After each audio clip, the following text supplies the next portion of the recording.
تمام 10 مساء بتوقيت أسمر. مشاهدينا الكرام في كل مكان، أسعد الله مساءكم بكل خير. من الفضائية الإريترية أحييكم وأقدم لكم نشرة الأخبار لهذا المساء، أبدأها لكم بأبرز عناوينها.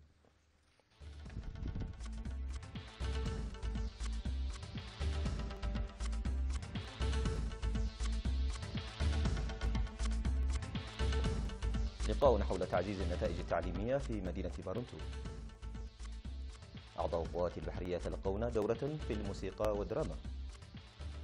سيمينار لجمعية المرافق الخدمية في كرن. هجوم على قوة الأمم المتحدة والقوات الفرنسية في تومبوكتو. مجلس الأمن يرفض مشروع قرار روسي يندد بالهجوم على روسيا. وأمريكا والمكسيك وكندا تعجل بمحادثات نافتا.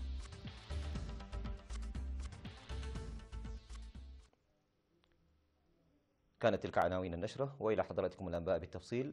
يقرأها على حضراتكم نور الدين خليفة. نظمت لجنة تنسيق الجهات الحكومية والجبهة في مدينة بارنتو لقاء مع طلاب المرحلة المتوسطة والثانوية حول تعزيز التعليم الأكاديمي ورفع المساهمة في مائدة التعليم. وبحث اللقاء بتوسع اهتمام الطلاب والمعلمين بالإضافة إلى دور العلاقة الثلاثية في نتائج التعليم. كما أوضح مراسل وكالة الأنباء الإريترية إيرينا لتنظيم سيمينار قانوني. وفي الختام ناشد مدير مديرية بارنتو السيد أورييلو جاكومينو الشباب الطلاب للاستفادة الجيدة من الفرص التعليمية المتاحة لهم، باعتبار التعليم أساساً لكافة التطور والتقدم.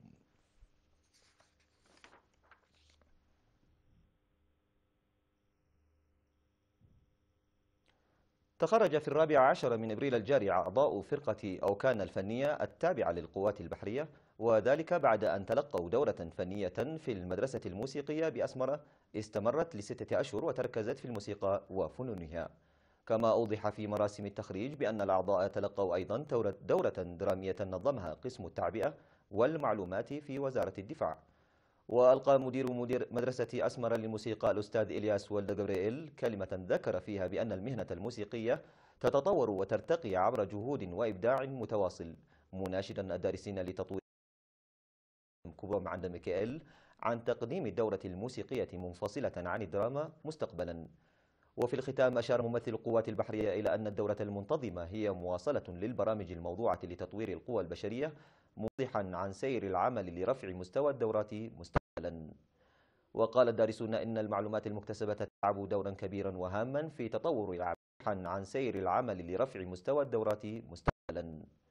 وقال الدارسون إن المعلومات المكتسبة تلعب دورا كبيرا وهاما في تطور أعمالهم الفنية، مناشدين استمراريتها مستقبلا بشكل أوسع.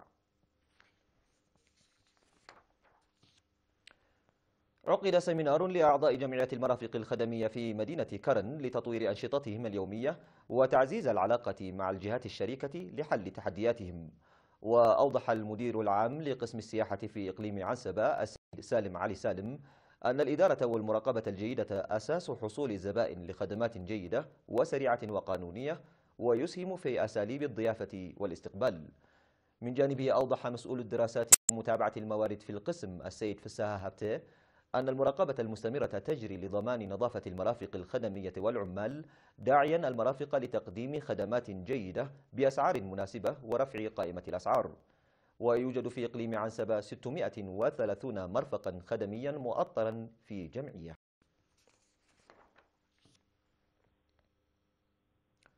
تخرجت في 11 و12 من إبريل الجاري 73 من النساء الراعيات للأسر في مديريتي سرجغة وبريخ بالإقليم الأوسط بعد أن تلقينا دورة مهنية في تصفيف الشعر ل3 أشهر.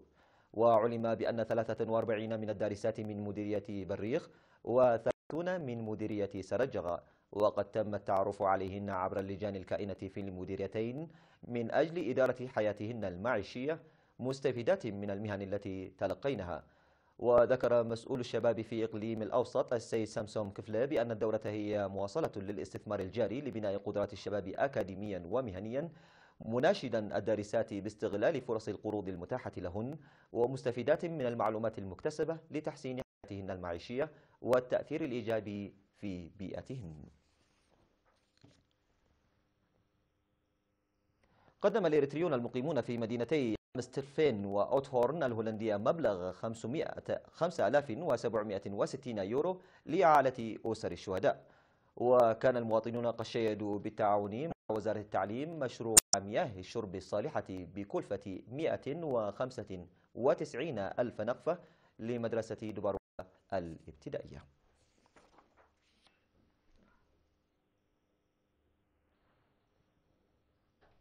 أعزائي المشاهدين، كانت تلك أخبارنا الداخلية. فاصل قصير وأوفيكم بالأخبار العالمية، ابقوا معنا.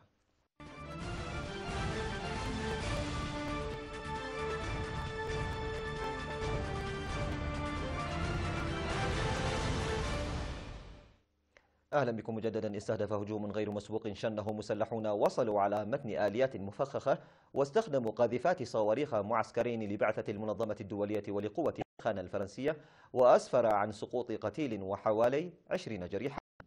وأكدت بعثة الأمم المتحدة أن الهجوم أسفر عن قتل جندي من قوات الأمم المتحدة لحفظ السلام.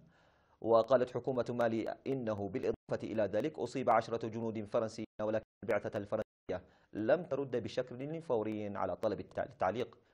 وبدأ الهجوم في مرفأ المدينة الواقعة في شمال مالي التي يتمركز فيها جنود قوة الأمم المتحدة ورجال من نخبة برخان الفرنسية.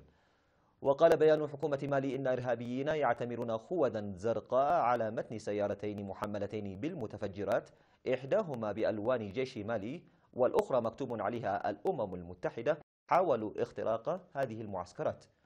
وكانت الأمم المتحدة قد قالت الشهر الماضي إن 162 ممن تم نشرهم في مالي قتلوا منذ 2013، مما يجعلها أدمى عملية لحفظ السلام في العالم حتى الآن. رفض مجلس الأمن الدولي مشروع قرار أعدته روسيا للتنديد بما سمته العدوان على سوريا من الولايات المتحدة وحلفائها انتهاكا للقانون الدولي وميثاق الأمم المتحدة. ولم ينل مشروع القرار سوى تأييد روسيا والصين وبوليفيا، بينما عارضته 8 دول وامتنعت 4 دول عن التصويت. وضربت الولايات المتحدة وبريطانيا وفرنسا مواقع عدة في أنحاء سوريا ردا على ما يشتبه بأنه هجوم بغاز سام قبل أسبوع، لكن الحكومة السورية المدعومة من روسيا نفت استخدام أو امتلاك أي من تلك الأسلحة. وقالت القوى الغربية إن ضرباتها الصاروخية استهدفت قلب برنامج الأسلحة الكيميائية. وأطلقت الولايات المتحدة وفرنسا وبريطانيا 105 صواريخ بعد مزاعم عن هجوم بغاز سام في سوريا استهدفت 3 منشآت للأبحاث في حي برزة في دمشق ومنشأتان قرب حمص.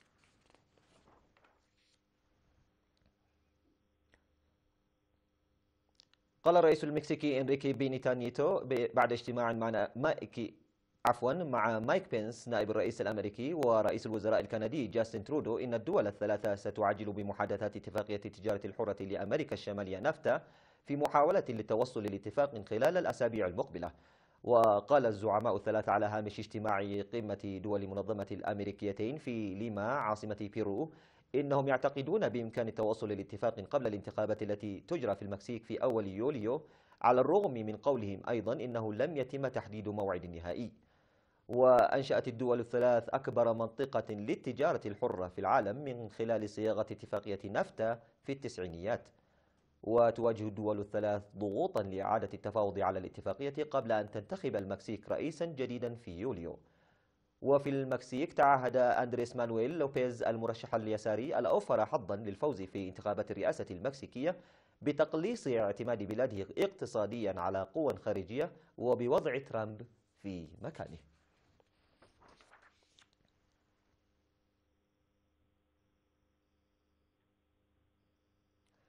نظم المئات مسيرات حاشدة في مدينة ريو دي جانيرو البرازيلية بعد مرور شهر على اغتيال السياسية البارزة مارييل فرانكو. وكانت مارييل فرانكو البالغة من العمر 38 عاما عضوا بمجلس بلدية مدينة ريو، وقد قادت حملة ضد عنف الشرطة، ويراها كثيرون مدافعة بارزة عن حقوق المرأة. وكانت فرانكو عائدة من مؤتمر لتشجيع تمكين النساء ذوات البشرة السوداء في وسط ريو حينما توقفت سيارة أخرى قبالة سيارتها وأطلقت عليها 9 رصاصات، وقد لقيت مصرعها برفقة سائق سيارتها أندرسون بيدرو غوميز، بينما أصيبت مستشارتها الصحفية التي كانت تجلس في المقعد الخلفي.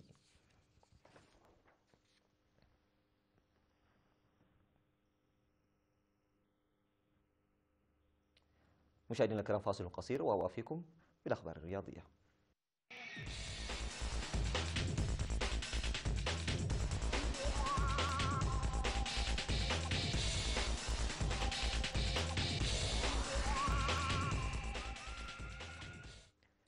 ودرج اللاعب المصري محمد صلاح نجم فريق ليفربول الإنجليزي في قائمة الستة المرشحين لجائزة أفضل لاعب في الدوري الإنجليزي الموسم الحالي. وتضمنت القائمة الثلاثية فريق مانشستر سيتي كيفن دي برويني وليسين وديفيد سيلفا لدورهم في الإنجاز الذي حققه الفريق هذا الموسم. ومن بين المرشحين مهاجم توتنهام هاري كين الذي يسعى لمنافسة صلاح على لقب هداف الدوري الإنجليزي، وحارس مرمى مانشستر يونايتد ديفيد ديخيا. ومن المقرر أن تعلن الرابطة اسم الفائز بالجائزة يوم 22 من إبريل الجاري في لندن. كما رشح كين وسين لجائزة أفضل لاعب شاب في الدوري الإنجليزي مع حارس مرمى سيتي إيدرسون، ومهاجم تشيلسي رحيم ستيرلينغ، ومهاجم اليونايتد ماركوس راشفورد، ونجم فولهام الواعد رايان سينكسون.